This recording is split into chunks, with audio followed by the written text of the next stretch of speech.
posibilidad ng tagumpay o kabiguan, ng ligaya o lungkot. Kaya marapat lamang na tanggapin si Jesus bilang tagapagligtas at Panginoon. At matapos yun ay panariwain ang katapatan at paglapit sa Kanya bawat araw o day by day. Ang day by day ay naglalayong umalalay sa pang-araw-araw na pamumuhay. Narito po si Kuya Ed Lapis sa mensaheng pinamagatang Break the Culture of Laziness.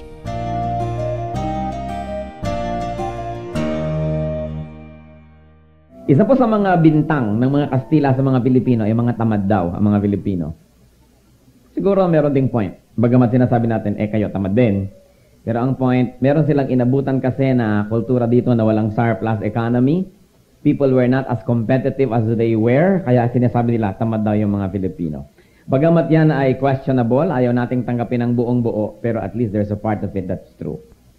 Wala naman talagang surplus economy na inabutan dito yung mga Spaniards. People were producing only what they needed for the day or for the season, and there was no brisk exportation, except of course for natural products which only gather from the environment. Pag tinignan natin yung history, most of the monuments that were made through the Spanish periods were made through Spanish initiation and through forced labor. Hindi rin kusa ng mga tao, pinilit din sila. Of course, alam naman natin, kailangan kasi ng mga Spaniards yung mga fortresses, yung mga simbahan and everything. But the point is, there is some truth, if not a great truth, to the fact na kulang talaga sa sipag ang maraming tao. Mababa ang pagtingin natin sa labor, lalong-lalo pa nga because of 300 plus years of Spanish colonization, na yung mga Espanyol hindi nagtatrabaho, yung mga Filipino maharlikas that they won to their side were also not working, at ang nagtatrabaho lang yung mga nasa lower levels of society. So we equated labor with indignity. Pag nagtatrabaho ka, wala kang dangal. Di ka kasi magaling, di ka mahusay or whatever. Kaya hanggang ngayon, mga Pilipino nahihiyang makita ang nagtatrabaho. Yung mga estudyante, pag inabutan ng kabarkada nila sa bahay nila nagtatrabaho, nahihiya. Parang ikinakahiya yung paggawa. The Americans, in spite of many negative things that we have against their rule in this country, they did a few nice things. One of that, of course, is the Americans tried to reinvest labor with dignity. Nahalataan nila na ano ba mga tao ayaw magtrabaho, parang kahihiyan na magtrabaho, kaya ginawa nila na policy ng mga educational systems na ang pagtatrabaho, manual labor especially, is part of the curriculum. Kaya nakita natin sa eskwelahan kasama yung mga home economics, mga agriculture, mga industrial arts, at kung ano-ano na pinauso nila para makita ng mga Pilipino na marangal na bagay ang magtrabaho. Nakita rin po ng mga Americans yung malaise. Nakita nila yung situation. Yung nakita ng mga Spaniards, mas nakita ng mga Amerikano kasi mas meron naman silang sigurong more progressive work ethic. Sa katunayan, kung ano man ang mga negative na pananaw ng mga Amerikano sa mga Pilipino, hindi dahil sa kanilang experiences with Filipinos, but because of their biases against Spain. Mababa ang pagtingin ng Amerika sa Espanya, kahit noon pa. Especially so in the last 200 years na nagka-crumble na yung Spanish Empire. So ang tingin ng mga Amerikano sa mga Kastila, mga probinsyano, mga tamad, mga backward. So yung kanilang pananaw na yon nalipat sa pananaw nila sa mga Pilipino dahil sabi nila, ito mga palaki ng mga Kastila. So ganun din sila. So naging attitude nila ngayon is to try to improve the image of dignified labor.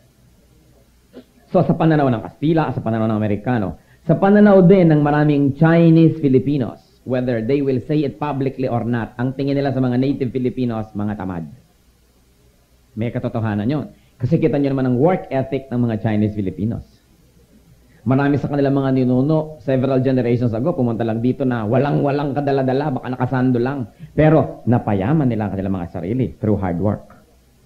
At nalampasan nila yung kanilang mga Pilipino na dating may feeling pa yatang superiority sa kanila, na ay, magbobote ka lang, magtataho ka lang, nalampasan na. Kaya tayo ngayon ng mga empleyado nila. Hindi ho ba? Despatchadora ka ngayon ng restaurant niya, trabahador ka sa kanyang ganito, sa ganito. Dahil sila yung mga masisikay, mga masisipag, mayroong work ethic. What does the Bible say about laziness?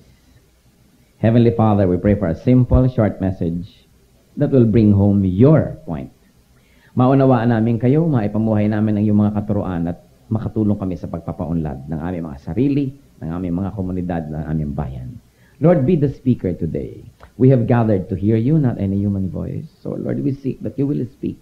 And in behalf of this church, oh Lord, we pray that you will bless not only the words, but also the application of such words in our lives. In the name of Jesus, we reject, rebuke, and drive away any presence of evil, any spirit of lies, any spirit of distortion of truth, we reject by the power of Jesus. And we receive you, Holy Spirit. Minister unto us. Lead us. Let us glorify the name of our Father, O Spirit, through our work ethic. We praise and thank you. Speak with majesty and power. We seek you in Jesus' mighty name. Let's take a look at the culture of laziness in our country. Alam niyo po, ako siguro isa na siguro sa mga mga mababangis at mga rabid nationalists. But the point is, hindi naman kung nationalistic ka ay magbubulag-bulagan ka sa iyong mga kapintasan. At kailangan po nating siyasatin natin sarili. At nang sa ganon, makabuo tayo ng isang bayan na maunlad. Bakit? Ano pong kinalaman ng church dito? Mahirap magpakabanal pag gutom ka. Mahirap magturo ng moralidad sa mga kumakalaman sikmura at walang maibili ng gamot. Part of godliness is prosperity. Because the Lord, I'm very sure, does not want His people to be poor. Hindi naman siya lumikha ng maraming pagkain para ipagkait sa maraming mga hindi makaka-afford. Hindi siya lumikha ng magagandang bagay para konting tao lang magkaroon. Ang lahat ng kabutihan at magagandang biyaya ay para sa lahat. Subalit na nakakalungkot, maraming hindi nakakaabot. Hindi nila na-afford ang maraming mabubuting bagay sa buhay. Bakit kaya? One of the reasons is laziness. If we'll take a look at the culture of laziness in our society, first of all, it has a historical dimension. It is the observation of most outsiders that went into our country. So siguro may punto yun. Dapat mong pakinggan ang sinasabi ng iba tungkol sa iyong sarili. And of course, our sometimes very unprogressive attitude towards labor could be aggravated by unfair and demotivating factors in this country. Dahil totoo na maraming mga tamad, pero totoo rin naman na ang daming ang sipag-sipag, wala rin naman mangyari sa buhay nila kahit ang sipag-sipag nila. So nawawalan na rin sila ng ganang maging masipag. Kahit ipaghampasan mo ang iyong katawan sa apat na sulok ng planeta, trabaho ka day and night, mahirap ka pa rin. Kaya maraming nawawalan ng gana na magsikap. I'm not justifying that, but it is a fact. Another aspect of laziness in this country is cultural and temperamental. Siguro genetic. Generally speaking, ang mga brown people are gentle, more gentle than others. Brown people are not as aggressive as other people, therefore not as competitive. Hindi mahilig masyado sa kompetisyon. Isa sigurong dahilan dyan dahil there's a sense of contentment. Pagka nagpapakita sa mga typical Filipino, nakasakay sa kalabaw, gigita-gitara. Diba? Sasayaw-sayaw, titinitinikling sa lilim ng punong kawayan, nagpipipista, di po ba? Parang yun ba ang ibig sabihin ng pagiging Pilipino? Hindi tayo mahilig makipag-compete. At kasama na rin doon, kaya hindi tuloy tayo umasenso masyado sa negosyo, sobrang malalambot ang puso. Pagkakilala, kamag-anak, may dagdag na agad, may ganito na agad, at ganito, ganon. Hindi business is business. Pati puhunan, napapasama sa ipinamimigay. Kaya bukas, sarado na ang tindahan. There's also another reason, which is geographical. Perhaps the absence of extreme climatic conditions, like winter, also allows the people to be more relaxed. Hindi katulad, kita nyo ang mga mauunlad na mga bayan, Japan, Amerika, Alemanya, Pransya, may mga winter. Hindi sila pwedeng magpa-relax-relax. Dahil dumadating ang panahon na tag-yelo, wala talaga silang magagawa at mamamatay sila sa ginaw, kundi sila magsisikhay, kundi sila magsisikap. So ang nangyayari, pati yung geography can dictate the work ethic of a people. However, makahalata naman tayo na napag-iiwanan tayo. Bakit naman yung Malaysia at Indonesia naiiwanan na yata tayo at Thailand? Mga brown people din yon. There must be something unique about us na nagiging dahilan din. So, there's also another reason that's the prevalent attitude, especially among the many poor. Marami po sa aking mga kapwa mahirap, may mga attitude na talagang hindi talaga aasenso. Ito pansinin ninyo, masakit pansinin, sapagkat kuminsan ay totoo. Lalo totoo tungkol sa atin o sa mga mahal natin sa buhay. Pero tingnan nyo, maraming laborers. Gusto nilang kumita, ayaw magtrabaho. Hindi nyo ba napapansin? Magpagawa kayo ng bahay, magpa-repair kayo. Kahit anong ginagawa nyo, yung mga arawan na binabayaran, ayaw yatang gumawa, pero at the end of the day, bumabali. Gusto kompleto ang sweldo, ayaw kompleto magtrabaho. Huwag niyong bantayan ang mga gumagawa, mga karpentero, mga piyon, mga kung ano-ano. 3 taon bago kayo bumalik, isang tumpok na buhangin lang nagawa. Magpapinta kayo ng bahay, tumalikod kayo, pagbalik nyo ang ipinambabras, ang brush ng Cutex. Ayaw nilang matapos ang trabaho. Hindi lahat, ha? Pero maraming ganon. Marami po mga attitude among the poor, they remain poor because they don't do their best. Talikuran mo, wag mong bantayan, wala nang gagawin. Kung pwede kang kupitan, kukupitan ka. Kung pwede kang dayain sa oras, sa materyales, dadayain ka. Paano lalapit ang grasya? Gumagawa ng mga tubo-tubo, pagalitan mo't mali, pag talikod mo, huhulugan ng mga semento para after 2 months, barado na ang buong plumbing system mo, hindi mo alam kung saan nanggagaling ito, wala ka naman sa Maria Cristina Falls, bakit may tumutulo? Subukan mo pagalitan, mamali-maliin ang mga koneksyon ng mga kuryente, after 2 months, magkakasunog, luto ka. Totoo, hindi ba? Konti lang yung mga diligent. Huwag mong bantayan, may nangyayari, kaya nakabantay ka, lagi kang nakabantay. Kahit tuloy gusto mo silang igalang, mapipilitan kang huwag silang igalang. Kasi ayaw igalang ang sarili. Pag hindi mo binantayan, ang dami-daming ganyan. Mga manual laborers, mga semi-skilled or non-skilled workers, kailangang nakatutok ka ng nakatutok. O, sa mga wage earners, let's say mga factory workers. Pagka hindi na nakaharap yung supervisor, bumabagal ang produksyon. Kaya dapat lagyan mo ng quota. At pag hindi niya namit, tanggalin mo bukas. Ang bilis. Subukan mong luwagan at hindi gagawa. Bakit ba may mga bandy clock? Nagtatakbuhan ng mga tao, nagliliparan para makapag bandy clock. Kasi subukan mong walang deduction. Lahat late. Subukan mong luwagan na pwedeng umabsent ng walang bawas sa bayad. Dadalas ang absences. Pero sabihin, pag umabsent kayo, tanggal kayo sa trabaho. Kahit na yan nagdidelirio, papasok. Bakit ang behavior ng napakarami nating kapwa maralita? Pag hindi mo kinontrol, hindi babantayan ang sarili. May gagawa mali-mali ang mga timpla. Mga walang malasakit sa trabaho. Magpa-repair kayong dingding, wasak ang sahig. Kailangan, nakabantay kayo ng nakabantay. Sa palagay nyo, kung gano'n ang ating work ethic, lalapit sa atin ang grasya? I don't think so. Nagtataka ang maraming tao, bakit kaya ako mahirap at lagi na lang ako mahirap? Pwede niyong sisihin siguro ang mga imperialista, ang mga komunista, ang mga kung ano-ano. Pero ang point, kailangan nalamin ng tao at sabihin, ano ba ang contribution ko? Bakit ako mahirap? Because if you always do your best, the worst won't happen. Sa mga rank and file, magpunta kayo sa halos mga lahat ng opisina. Dalan ng daldalan, pakitaan ng mga hulugan, mga ganito. Ayaw ang trabaho, pero gusto magkaroon increase. Nobyembre pa lang, inaabangan na ang 13th month pay. Pero wala namang kamala-malasakit para mag 13th month job. Gusto humila na lang ng humila. Lalo sa gobyerno. Siguro 90% magpunta kayo kahit sa ang sangay ng mga tanggapan. Daldalan ng daldalan, ayaw kang pansinin. Alas 9 na, mga naka-rollers pa, hindi umalampas. Bakit naka-rollers sa mga buhok ng mga babaeng ito? Nasa mga opisina. Pag tinignan mo yung ilalim ng mga mesa, mga nakachinelas, abay, ba't hindi na kayo umalis sa bahay nyo? Magtatrabaho ba kayo o hindi? Ang mga despatchadora, mga tindera, daldalan ng daldalan, basahan ng comics, mga magazine. Subukan ninyo, mamili kayo sa mga tinda-tindahan, sa mga kyapo-kyapo, na wala yung may-ari. Ha? Yung wala yung may-ari. Ang mga katulong, meron ba kayo nito? Wala ho. Meron ba kayong ganyang kulay sa kabila? Wala silang malasakit doon sa negosyo, hindi nila pag hindi kumita, sila rin mawalan hanap buhay. Magpunta kayo sa Hong Kong, sa Singapore, kahit sa Amerika, sa Manhattan, everywhere. Ang mga tindera, pag dumating kayo, kulang kayong sambahin. Asikaso ka. Dito nga yung mga waiter at waitress, para ka nalulunod na kaway ng kaway, wala man lang lilingan sa'yo kasi pakitaan ng mga sing-sing, daldalan ng daldalan. Paano asenso ang bayan, ang mga manggagawa ayaw gumawa? Imbes makapagbenta ng marami, tatamad-tamad. Walang mangyayari. Hindi ho ba? Ano ba sinasabi ng Biblia tungkol sa katamaran? Marami. Napakarami.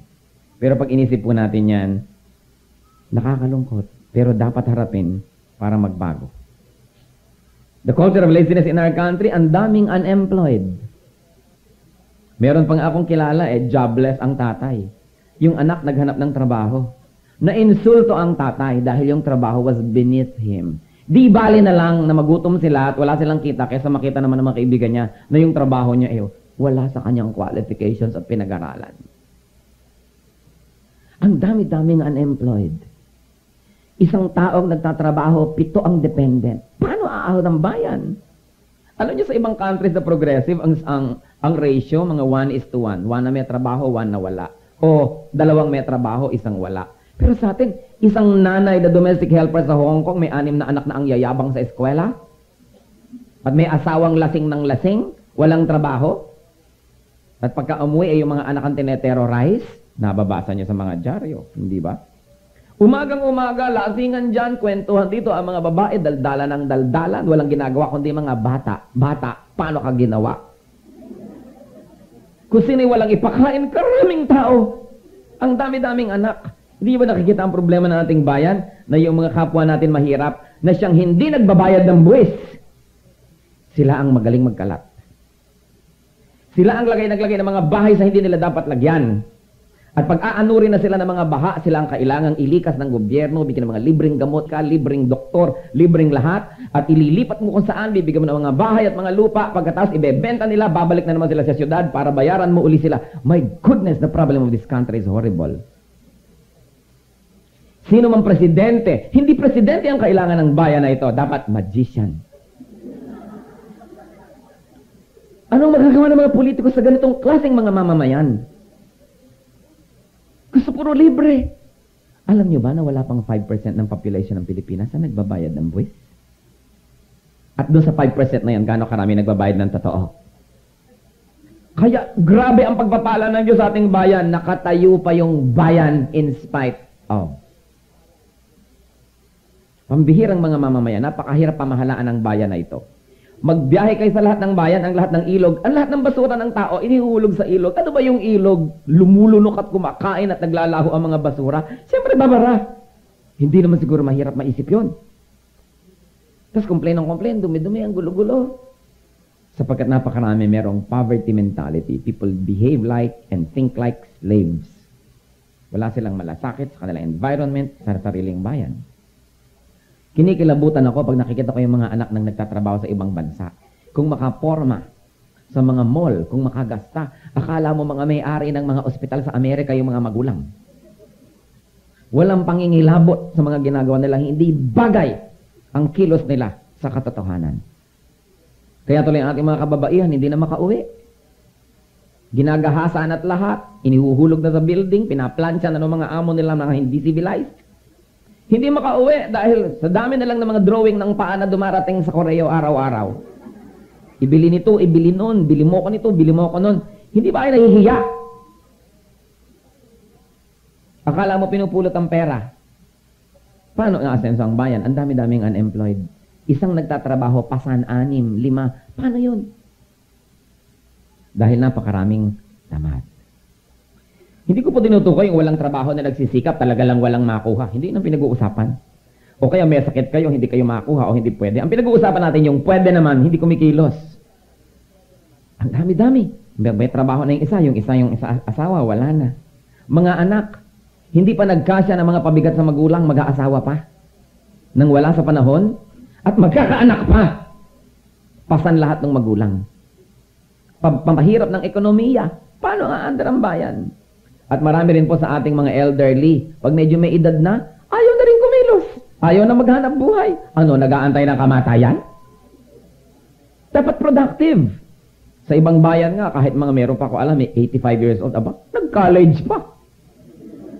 Sabi, hindi ako nakapag-college doon kasi maraming, magka-college ako ngayon kasi wala na akong masyadong alalahanin. Bakit pagka umidad na, wala nang inaantay kundi hukay? Aba, mahal ding mamatay. Magastos mamatay. Magastos mabuhay. Kahit hindi ko malaman, mabuhay ba ako, mamamatay ba ako, pareho magastos. E di mabuhay na lang tayo. Kailangan hindi tayo tumitigil sa paglikha ng income habang kaya ng ating katawan. Nakakalungkot po, pati sa Christian work, ang daming tamad. Kaya rami-raming tamad na missionary. Kaya rami-raming pastor na tamad. Kaya rami-raming church workers na tamad. Tapos walang inaantay kundi blessing. You cannot receive blessings if you yourself are not a blessing. Kailangan blessing din tayo sa iba para maging blessing sila sa atin. Ang dami-dami mga workers, full-time daw yung church. Wala namang ginagawa kundi magdasal lang pag Miyerkules at mag-worship isang beses kung linggo. Tapos na, full-time work na itawag.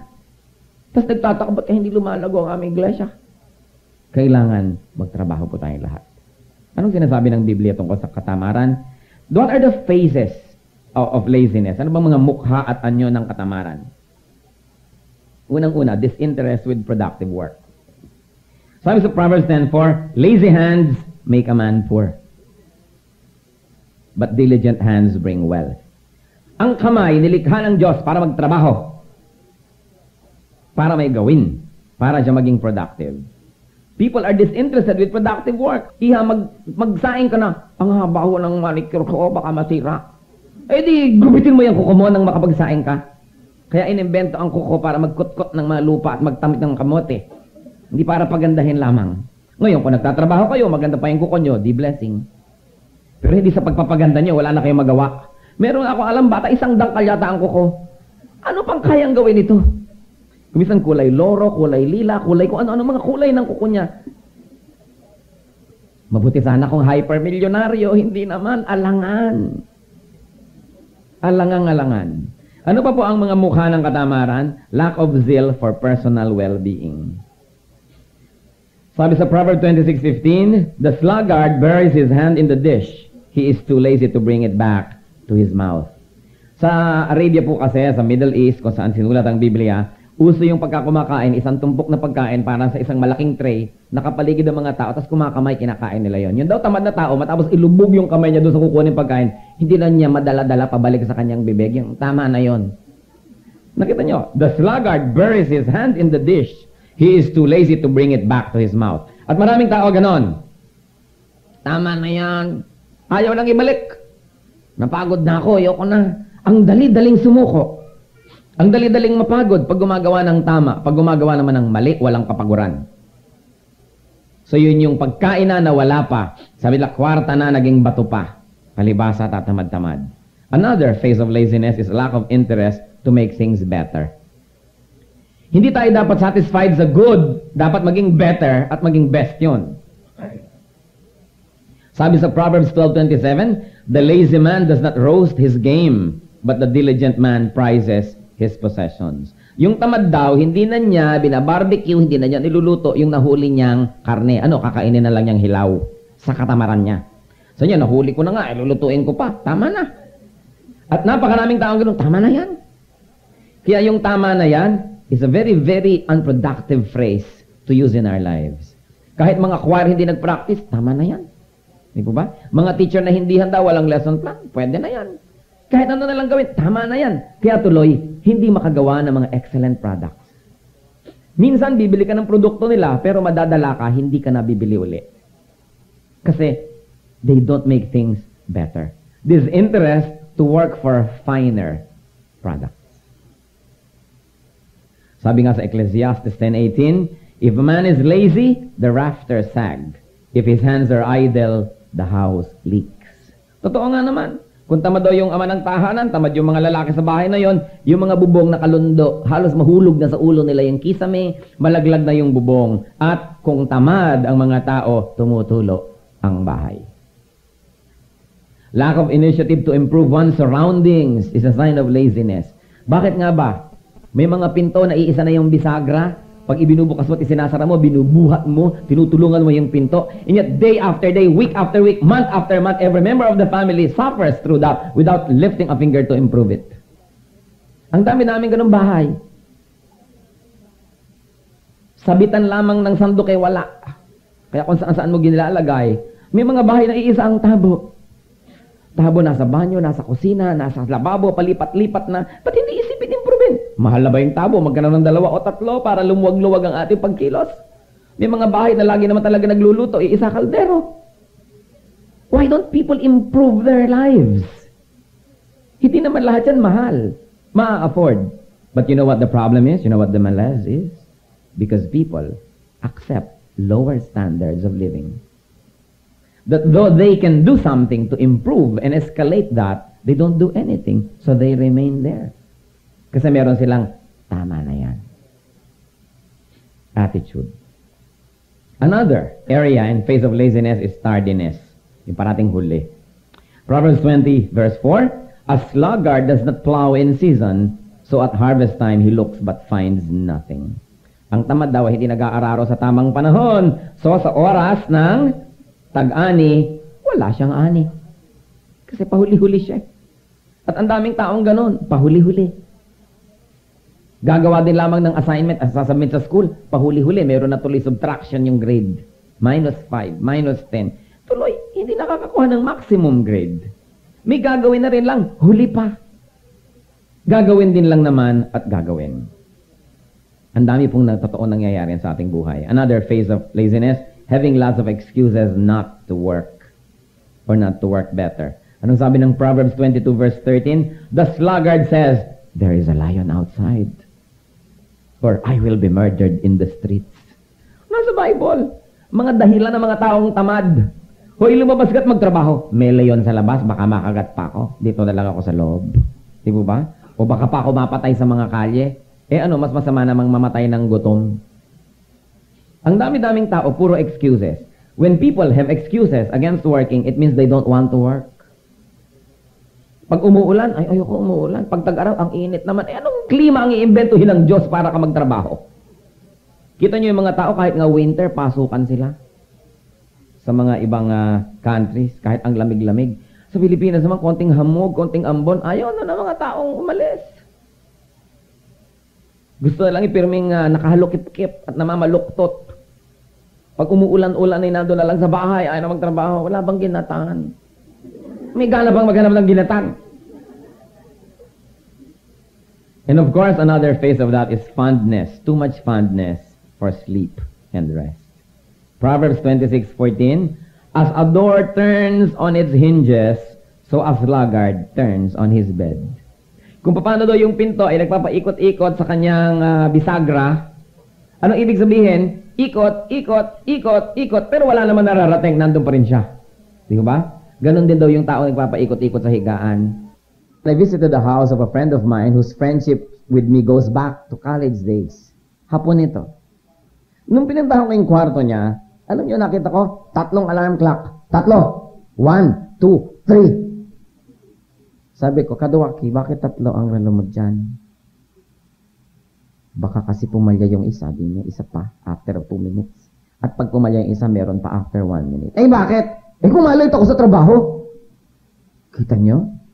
Mga empleyado naman Pilipino, ginigising na ng nanay, huy, bangon na, huy, busan ka na ng tubig, kilitiin ka na sa paa ko, naglang, mamaya na. Tapos nagmaasa ma-promote. Nag-aantay ng 13th month pay. Gusto mo masenso.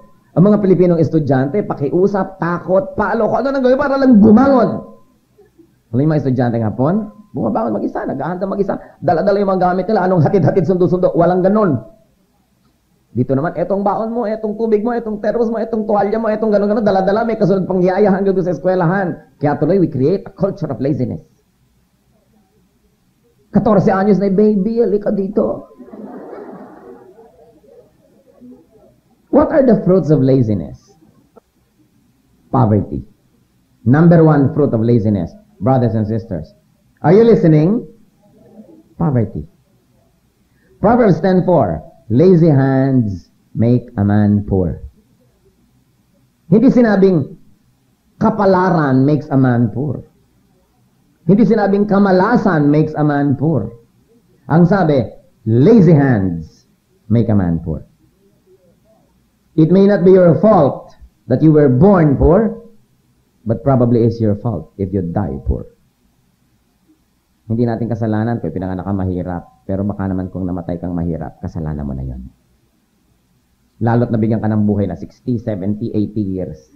Tapos namatay ka pa rin mahirap. Bakit? Inano mo yung oras mo. Ba't yung iba nagkaroon? Ba't ikaw hindi? Lazy hands make a man poor. Bagamat meron naman talaga na more gifted than others. Meron talagang mas madaling magpa-asenso kaysa sa iba. Pero alam natin, ang history ng halos lahat ng mga ubod ng yayamang tao ngayon sa Pilipinas, 1, 2 generations ago, walang-wala. 1 dosenang sapatos na yung dala-dala. At ngayon, hindi ba ang templo ng lahat ng pamilya ngayon ay ang mga mega mall niya? Na ang pinakamatayog ng mga pangarap ng middle class ay magliwaliw sa mga mall ni Henry C. at magdeposito ng pera doon hanggang merong pera sa bulsa, walang uwian. Lalo kasama nyo inyong mga anak. Di ba? Nagsimula sa maliit. Mga Pilipino kasi ayaw ng maliit na negosyo. Ay, walang class. Ay, nakakahiya. Siyempre kayo man nag-umpisa na zygote. Pagkatapos anong nangyari? Di ba? Nag-uumpisa sa maliit ang lahat ng bagay. Hindi naman lahat ng maliit lumalaki. Pero wala yatang malaki agad. Kaya dapat nag-uumpisa tayo. Kailangang pumayag kayo para manatili kayong mahirap. Maraming tao mahirap. Hindi nila nilikha ang kahirapan nila. Pero sa pagtagal ng panahon, nanatili sila mahirap dahil pumayag silang mahirap. Tinanggap na nilang, sige, ganito na lang talaga buhay. Hindi na nagsikap. Bakit ang dami-daming taxi driver? Halimbawa, ang kanilang boundary, o mga driver, boundary halimbawa 500 pesos. Bakit pag 800 ang kinikita, paparada na? May boundary na ako, may pangkain na kami, parada na. Bakit hindi pa rin magsikap para dumami, para mabili niya yung taxi, maging kanya later on? Bakit pag na-meet na yung konting need, titigil lang magtrabaho? Bukas naman. At maglalasing. Kung ano-ano ang gagawin. Di ba? Tulad nga ng sinasabi ko, meron siguro talagang nagsisikap pero hindi pa rin makaahon. Pero generally speaking, it must be a great accomplishment, a great work, and consistent commitment to poverty to remain poor. Kasi kailangan kang pumayag eh. Kailangan pumayag kang eto na lang ang kita ko para maging ganun. Marami naman po tayong kababayan, hardworking. Pero bakit hindi rin umaasenso?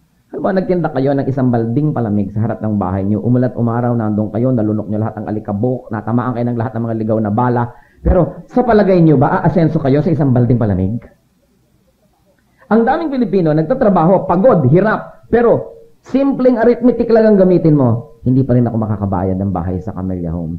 Pag ganito lang gagawin ko, hindi tabihan nyo ng banana kayo ang inyong palamig. Tabihan nyo ng kung ano, at kung may nangangailangan ng computer, may computer din kami dito. Ilabas mo. Para ka umasenso. Ang kailangan nyo ng bahay at lupa, ahente rin ako, ganyan. Ay, hindi, ay, ako, dumi na nakuko nyo, manicure ko kayo.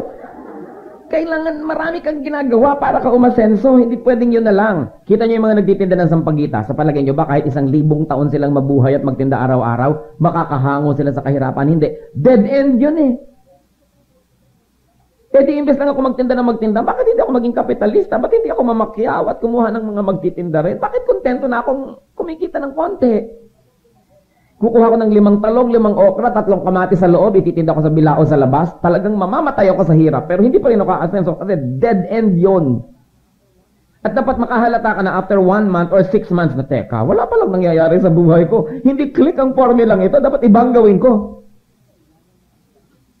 Kailangang tanggapin ninyo ang kahirapan para manatili sa inyong buhay. Kasi lahat ng taong hindi tumanggap niyan, bumalikwas, gumawa ng paraan, nakaahon. Kailangan. What is the fruit of laziness? Poverty. Do you think God wants you to be poor? I don't think so. Lumikha kaya ang Diyos ng napakaraming magagandang mga mangga para maglaway lang ang mga hindi maka-afford? Gumawa kaya siya ng kagagandang mga isda at ang sasarap na mga isda para titingin-tingin ka lang pero hindi mo makain. Sabi niya kaya, sasadistahin ko ang mga tao. Gagawa ako ng mga perlas na hindi nila kahit kailan mabibili. Gagawa ako ng mga magagandang tanawin na pwedeng lagyan ng mga bahay na hindi nila matitirhan, liban sila yung maid. Ganun kaya ang Diyos. There must be something wrong with the way we look at the wealth of the planet. Our God is a wealthy God. There is no reason why we should be poor. But the Lord in the Bible has already shown us how. And one of the how not to is that do not be lazy. Dapat masipag ka. One of the fruit of laziness, poverty.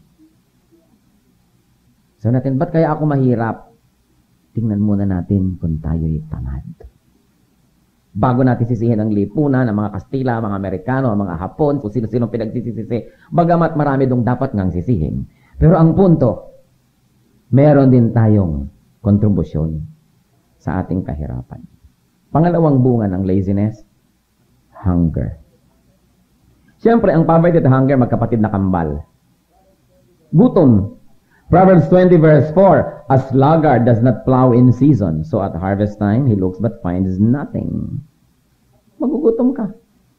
At maging sa New Testament, sabi po ni Pablo sa 2 Thessalonians 3:10, if a man will not work, he shall not eat.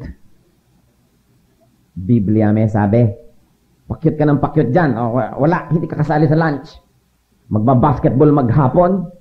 Pagdating, anong ulam? At yung nagtututong na medyas, hindi kayang laban. Ate pa maglalaba. Di ba? Ang daming ganun. Why are we raising such monsters in our homes? Nag-basketball ka, di laban mo yung pinang-basketball mo. Hindi ka pala nagluto, naghahanap ka ng pagkain pagdating mo. May mga pili pang ayaw ng ganong ulam, ayaw ng ganyang ulam. Dapat natin turuan ng mga tao, deserve before you desire. Hindi slaves tayo ng ating mga desires. Liban na lang siyempre kung kayo naman ay may sakit.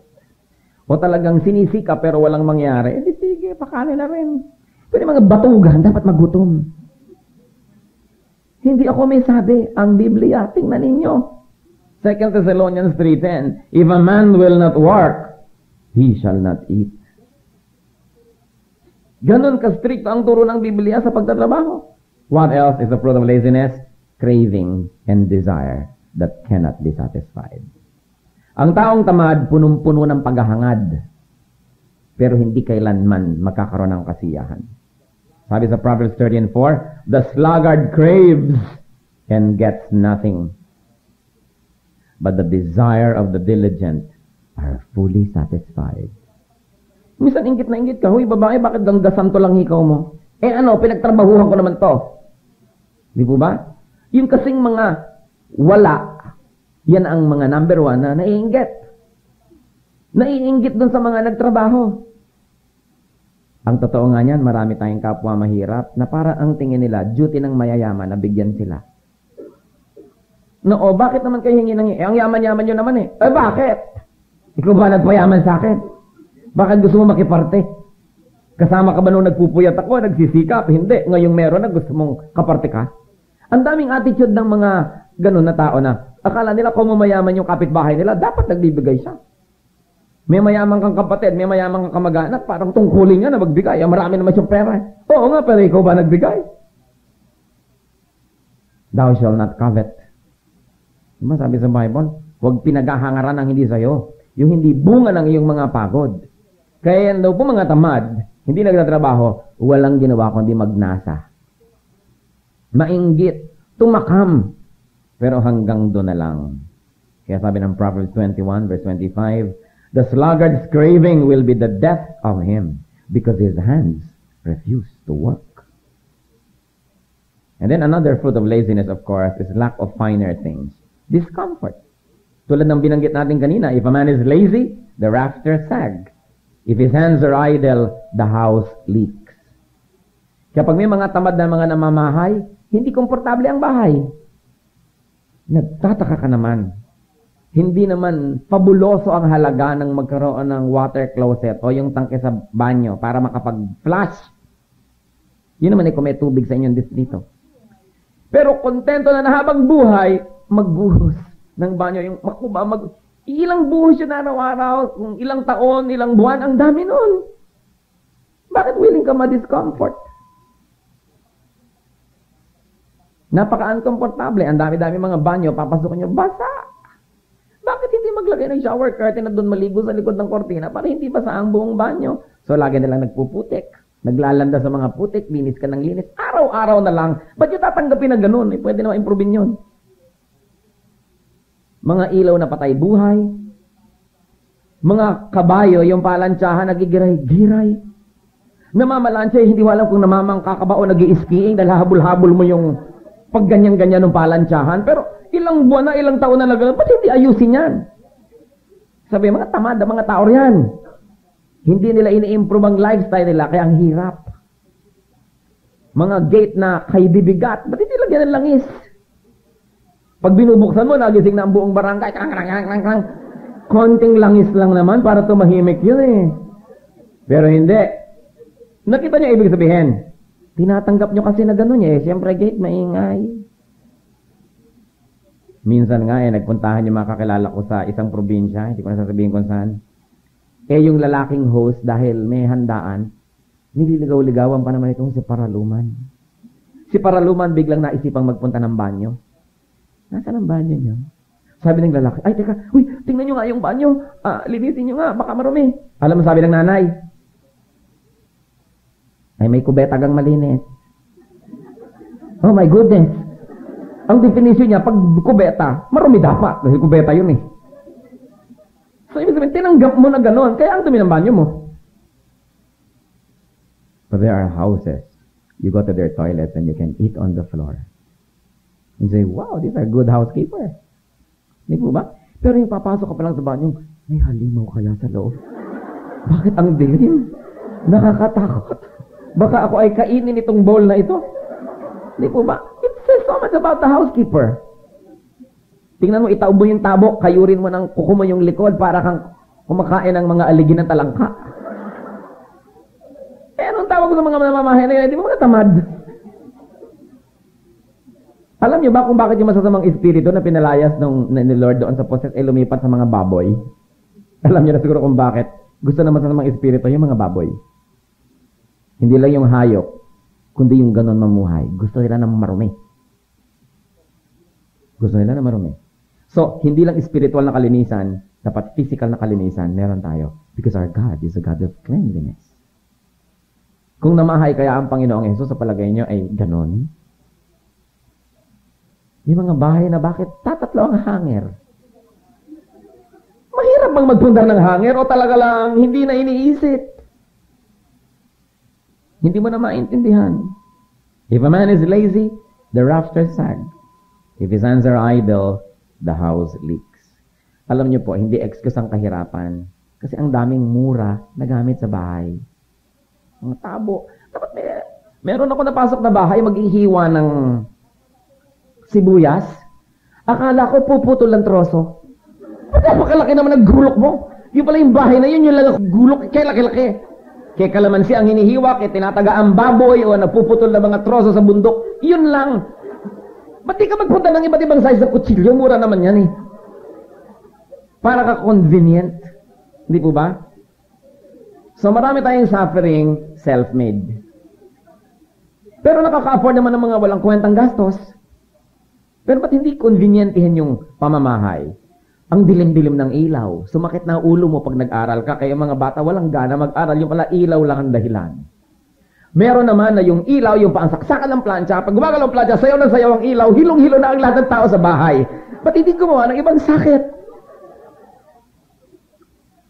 All of these things, actually, I can go on and on. What else is another fruit of laziness? Sabi sa Bible, deep sleep and ignorance. Proverbs 19:15. Laziness brings deep sleep, and the shiftless man goes hungry. Hindi lang literal na tulog yon, kundi nawawalan ka na tuloy ng malay sa mabuti, sa tama, sa maganda. The true, the good, and the beautiful. Nawawala tuloy sa ating buhay. And finally, although there are many, but I like to bring home just one more point. The fruit of laziness is slavery. Proverbs 12:24, diligent hands will rule, but laziness ends in slave labor. Pag tamad kayo, magiging alipin kayo ng iyong kapwa. Lahat ng tao sa mundo, ma'am at sir ninyo. Mga estudyante, tamad kayo mag-aral, bilyar kayo ng bilyar, mall kayo ng mall, kung ano-ano, akala nyo masaya. Later on, yung mga kaeskwela nyo na masipag mag-aral, amon nyo yan. Magiging amon nyo yan. Magiging alipin kayo ng iba. At kung magkakaanak kayo, ipapamana nyo sa kanilang pagkaalipin. Ang Bible lang may sabi, Proverbs 12:24, diligent hands will rule. Sino nagiging amo? Sino man nagiging boss? Ang masisipag. But laziness ends in slave labor. You know why it is ungodly to be lazy? Because Christ is truth, and the truth sets free. And Christians must be free. We must not be slaves. Ngayon, mean, siyempre, nagiging empleyado ka, nagiging ganito ka, nagiging ganun ka. Hindi naman ibig sabihin, laging ikaw ang boss. Pero hindi ka slave kasi masipag ka, may kakayahan ka, may katangian ka. Kung binulyawan ka at ayaw mo ng bulyaw sa'yo, pwede ka mag-resign at pwede ka makahanap ng ibang trabaho dahil magaling ka. Ngayon, kung hindi ka mahusay, lahat ng marka mo, 75, 74.5. Nasa borderline kang pirme, kahit pinagsasasapal ka na, thank you po. Wala kang choice. Hindi ka magaling eh. Kaya dapat magaling ka. Para gusto mo maglingkod, pwede. Pero kung ayaw mo, pwede mo layasan because you are a free person. Nakakalungkot, ang dami nating kababayan. Siguro tatay nyo o nanay nyo, nobyo nyo o nobya, asawa nyo o anak nyo, hindi free. Binabatok-batukan na ng mga Arabo. Thank you po. Syukran. Oh, sinisigaw-sigawan na, nagtitiis, nagtitimpi. Mga kababaihan natin, ginagahagahasa na, itinutulak-tulak sa building, pinaplansya-plansya, good morning, madam. Walang choice. Kasi hindi tayo malaya. Pero kung ang lahat ba naman ng anak nun, may mga nagtatrabaho rin, kahit nagpa-part-time job, kung nire-rape na siya, uuwi na siya dahil hindi naman sila totally magugutom. Pero wala malang maipagbalaki, walang masandalan, walang maipangahas, kasi everybody is dependent. You know, if you are financially dependent on people, they can throw anything at your face and you have no alternative but to smile. That is not freedom.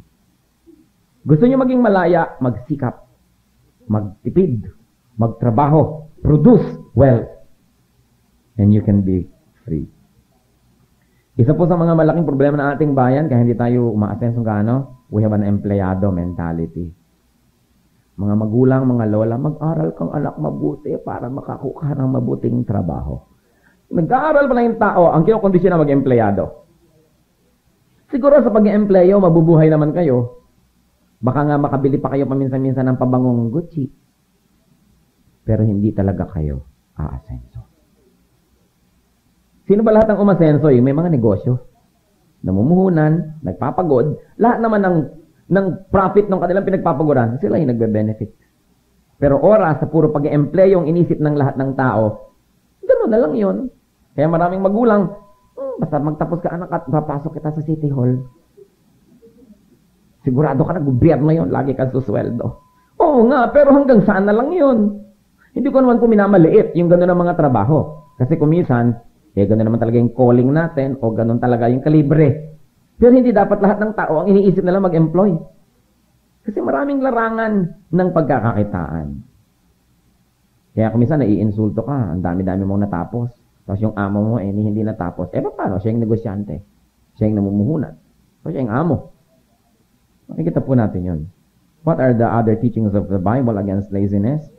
Sabi po sa Proverbs 6:6-7, go to the ant, you sluggard. Consider its ways and be wise. It is no commander, no overseer or ruler, yet it works. Kasi niyo, batugan! Tingnan mo yung langgam at kopyahin mo. Hoy, Miss Tamad! Tingnan mo yung langgam. Tularan siya. Walang amo, walang supervisor, pero nagtatrabaho. Maraming tao, pag wala ng amo, ayaw na magtrabaho. Tambak-tambak ang mga papel, kala mo kirami-raming ginagawa, tik-tak to pala. Ang gagaling pagka nasa telepono, pag dumadating ang amo, yes, we will deliver. Ano pong order nyo? Yun pala. Sabi ng kausap, ano deliver mo? Nandito ang amo ko, no? Inuubos yung telephone hours ng kumpanya sa mga personal na mga ginagawa. Sa palagay nyo, hindi kayo babalikan nun. You may deceive people, but you cannot deceive God. You should always be truthful, honest, hardworking. Pag employed kayo, huwag nyo inuuwi yung mga paperclip, mga papel-papel, mga kung ano-ano. Babalik din sa inyo yan. Because what a man sows, he reaps.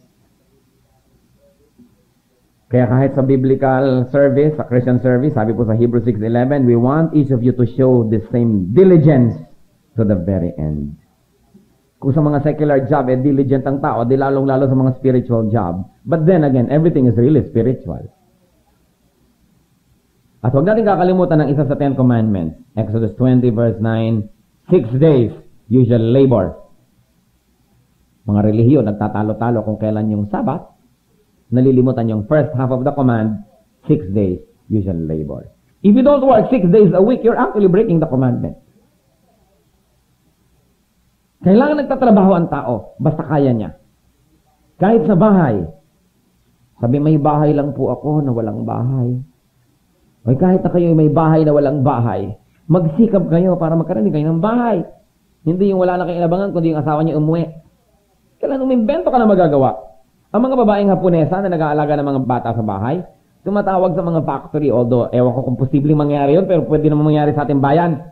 O mag-a-assemble ako electric fan, dala niyo akong 3. Na-assemble niya. Pagkatapos, buo na, kukunin uli. Isang village, dadating yung electric fan company, lahat ng mga ginang doon, lalagyan na magagawin, mamayang hapon, kukunin, kumita. Kita nyo naman ang ginagawa ng karamiraming ginang sa bahay na ito, mula umaga hanggang hapon, daldalan ng daldalan. Walang ginawa kundi mga bata-bata, bakit ka ginawa? O paano ka ginawa? Ang dami-daming mga anak! Kung sino naman yung walang ipakain sa karamiraming anak. Ba't ang dami niyong anak? Yan po ang aming kayamanan. Pagtitindahin ng sampagita, pagtitindahin ng ganito, kaya pala kayamanan. Kita nyo ang hirap pamahalaan ng ating bayan. Karamihan sa kapwa ko mahirap. Yan hindi nagbabayad ng buwis. Di ba? Big majority of our people, hindi nagbabayad ng buwis. Pero yan ang mahilig tumira sa hindi nila lupa. Lupa ng may lupa titiran. Pag pinaalis ng may-ari, yung may-ari pa magbabayad. Ano ba nakakita na ganito yung mga baligtad na mga paraan? Imbes ako ang bayaran mo ng arkila, bayaran pa kita para umalis ka sa lupa kung tiniran mo ng kay tagal-tagal. Nasa ng katarungan. Titirhan yung mga hindi dapat tirahan. Pag ngayon may bagyo, ililikas ng gobyerno. Yung konting pera ng gobyerno, gagamitin para ilikas, bigyan ng shelter, free medicine, free everything, mga free bigas, and free. Ito yung mga hindi nagbabayad ng buwis. Kaya ang hirap. Less than 5% of the Filipinos pay taxes. At doon sa 5% na yun, sino nagbabayad ng totoo? Kaya alam nyo, himala na lang ng Diyos kung ba't nakatayo pa ang ating bayan. Kung lahat ng Pilipinong dapat magbayad ng buwis, nagbabayad ng buwis. At yung mga walang trabaho ay magsisika para makabayad din ng buwis. Can you imagine kung anong asenso ang mangyayari sa bayan na ito? Na sa kabila ng lahat, na ang liit-liit na bahagi ng lipunan ng nagbabayad ng buwis at malaki pa doon ang dadaya, nakatayo pa ang republika. Ano pa ang mangyayari kung talagang magiging tapat tayo at gagawin natin ang tama? Makakalikha tayo ng isang bayang masagana, isang bayang maganda. Mapapauwi na natin dito mga kababayan natin na inaalipin sa ibang bansa. Kailan matatapos yun? Pag nag-umpisa tayong gumising at magsikap. Is it part of godliness? Yes. How can I tell a child prostitute tumigil ka, iha, masama yan, magagalit ang Diyos kung hindi ko naman siya papakanin? Paano ko sasabihin yung mga nagbuburles? Tumigil kayo magburles, masama yan, tatamaan kayo ng kidlat. So niya, kung magpapadialysis ng tatay ko? Mahirap maging banal kung kumakalaman yung sikmura. Madaling linlangin ni Satanas ang mga taong gipit. Kaya bahagi dapat ng pagiging makadiyos ang lumikha ng isang maunlad na bayan. Para mas maging madali-dali naman sa mga tao na sundin ang mga utos ng Diyos. Meron pa mga nagsasayaw sa ibang bansa, naghuhubad, nagpo-prostitute, tapos iba pangalan. Bakit ganyan ang pangalan mo? Parang iba. Nila. Hindi naman talaga ako ito eh. Pag uwi ko na lang sa baryo namin, doon na lang uli ako. Hindi ako ito. Pero may dinedetach nila yung sarili nila na itong ginagawa kong masama, hindi naman ako yan, hindi yan talagang gusto kong gawin. Parang anong gagawin ko? Hindi po ba? May dumating na naman sulat sa Pilipinas, 3 drawing ng paa. Kaya sasayaw na naman ako. Hindi ba? Yan ang mga katotohanan. Part dapat ng agenda ng mga Kristiyano, maging mabuting mamamayan, lumikha ng maunlad na bayan. Sapagkat naniniwala ko, ang tunay na bayan ng Diyos ay isang maunlad na bayan. Ang bayan na kinakasihan ng Diyos ay isang bayan na maraming biyaya.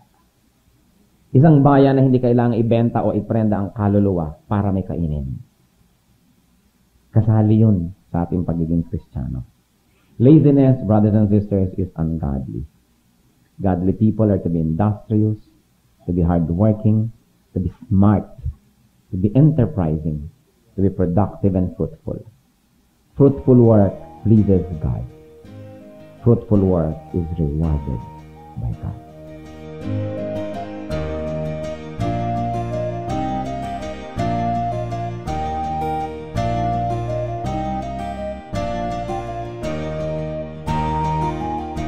Ang katatapos pong mensahe ni Kuya Ed Lapiz ay pinamagatang Break the Culture of Laziness.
Kapayapaan sa gitna man ng kapighatian, pagkat siya ang kasama, ako'y di mangangamba. Purihin ka, O Diyos, kataas-taasan, purihin ka, Jesus, magpakailanman. Siya ang Alpha at Omega, makapangyarihan.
Oras na po para pansamantalang magpaalam ang programang Day by Day.